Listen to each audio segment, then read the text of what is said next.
Ha ha ha! Oi! So scrutinized under the spotlight, Kate Middleton collapses into the same hollow rhythm every time she stands in front of a microphone. If one pauses long enough to watch closely, the illusion of poise falls apart quickly. She cannot express everyday feelings without sounding like a malfunctioning chatbot trying to simulate human emotion. In a recent appearance, she read 5 times in the span of barely 20 seconds. You can count it. Each glance downward to the paper in her hands was like a confession of inadequacy, a silent admission that the Duchess of Cambridge cannot string together a natural sentence without cribbing from her notes. It is so painfully awkward that one is left wondering, since when does a future Queen-in-Waiting need to clutch a script simply to say, "Thank you for an invite"? This is not a one-off mishap, nor is it the symptom of nervousness in a rare circumstance. It is Kate's pattern, her public identity. She is incapable of delivering a simple message, let alone an inspiring speech, without hiding behind a sheet of paper. Her pauses are not dramatic but dead. Her tone is not regal but robotic. She has spent years in this role, decades being groomed for these moments, and yet she shows up time and again like an underprepared student who has only skimmed the assignment. The words fall flat, devoid of warmth, devoid of spontaneity, devoid of human connection. To watch her is to watch someone who has mistaken proximity to power for mastery of purpose. Her voice quivers not with emotion, but with the struggle of recalling lines written by others. She consults the paper for every phrase, as if terrified that the words "thank you" might slip from her grasp. Her eyes dart back and forth from page to audience like a child caught cheating in class. Each pause, each stammer, each breathy gasp between sentences makes her look less like a leader and more like a parody of one. Even among the royals, whose stiff traditions are often mocked, Kate manages to sound more posh and more artificial than any of them. She imitates the accent, the mannerisms, the inflections, but she does it all with the brittle precision of someone over-rehearsed and underfelt. Instead of charisma, there is calculation. Instead of authenticity, there is artifice. She gives the impression not of a future queen consort, but of an amateur actress trying too hard to play the part. And it would be laughable if it weren't so tragic that Britain's taxpayer millions are poured into polishing someone who cannot even manage the basics of public life. After endless lessons, stylists and advisors, she still emerges as someone who cannot speak naturally for 30 seconds without a paper crutch. Imagine the absurdity. Global figures like Nelson Mandela or Michelle Obama could stand before thousands and speak from the heart, drawing power from authenticity. Kate, meanwhile, fumbles through a thank you card like she's decoding hieroglyphs.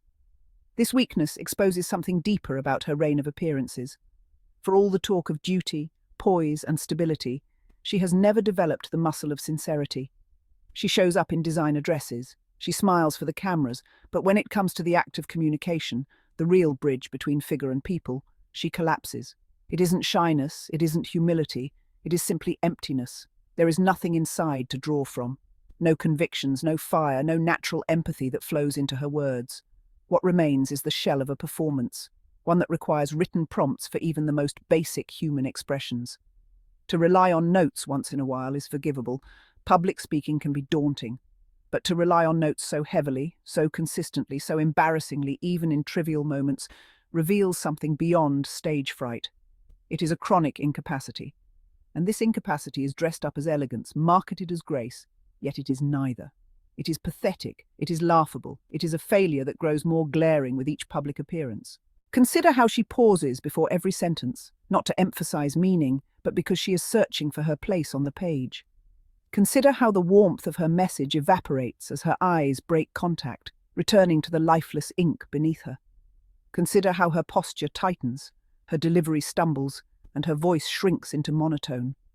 She is not engaging her audience, she is reading at them, and the difference between those two is everything. Leaders speak to people. Kate reads at them, and the result is disconnection. In this age, where authenticity is currency, where people can sense sincerity within seconds, Kate's reliance on her notes exposes her as a fraud of public life. No matter the title, no matter the jewels, she cannot mask the fact that she has nothing real to say. The notes are not guides, they are lifelines. Without them, she would drown in silence. With them, she stumbles anyway. There is comedy in the tragedy. Watching her pause, blink, glance downward, and stutter through her sentences is like watching someone attempt karaoke in a language they don't speak. The notes hold the words, but not the feeling. The pauses hold the silence, but not the weight. The audience holds the attention, but not the admiration. Every pause is an unspoken plea. Don't ask me to think for myself. Don't ask me to speak from my heart. Don't ask me to be real. And therein lies the hollowness. She has been propped up for years as the model of modern royalty, but the mask slips every time she opens her mouth. Her performance is brittle, her delivery robotic, her connection absent. It is absurd to the point of comedy, yet it reveals a darker truth. She cannot lead, cannot inspire, cannot even thank without a written prompt. The page is her prison, and her audience her witness. Kate Middleton, the Duchess who cannot deliver, is trapped in her own staged existence. She is the living proof that image without substance collapses under scrutiny. For years her team has spun her silence as elegance, her stiffness as dignity, her hesitations as modesty. But no amount of spin can cover the evidence. She is unable to speak with warmth, unable to communicate without notes, unable to rise above mediocrity. And the world sees it. What should be regal is ridiculous. What should be graceful is graceless. What should inspire only amuses. The Duchess, in her scripted thank yous, is less a leader and more a lifeless mannequin dressed for display. This is Kate Middleton's legacy of speech. Not eloquence, not connection, not power, but the paper forever clutched in her hands, the crutch of notes she cannot abandon, the pauses that betray her emptiness, the delivery that turns thank you into an ordeal. She is the Duchess of dependence, the Queen of cue cards, and no matter how much money, time, or rehearsal is spent, she will never transcend that pitiful truth. In the end, Kate Middleton's public speaking exposes a monarchy stripped of substance, propped up only by image management and borrowed words. If a future Queen consort cannot summon the warmth to thank an audience without clutching her notes, what does that say about the institution she represents? Every pause, every downward glance, every stilted phrase is a reminder that she has nothing authentic to offer. The Duchess of cue cards cannot inspire, cannot connect, cannot even manage sincerity in its simplest form. What the world sees is not elegance, but emptiness.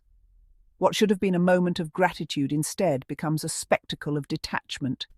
Kate does not lead, she reads, and that is her legacy, an endless dependence on prompts, a hollow performance mistaken for poise, a monarchy's failure wrapped in designer fabric and clutching a script for dear life. To all my curious Sussex family, thank you all for watching, and do not forget to subscribe, like and put a comment. Bye-bye, see you then in our next episode.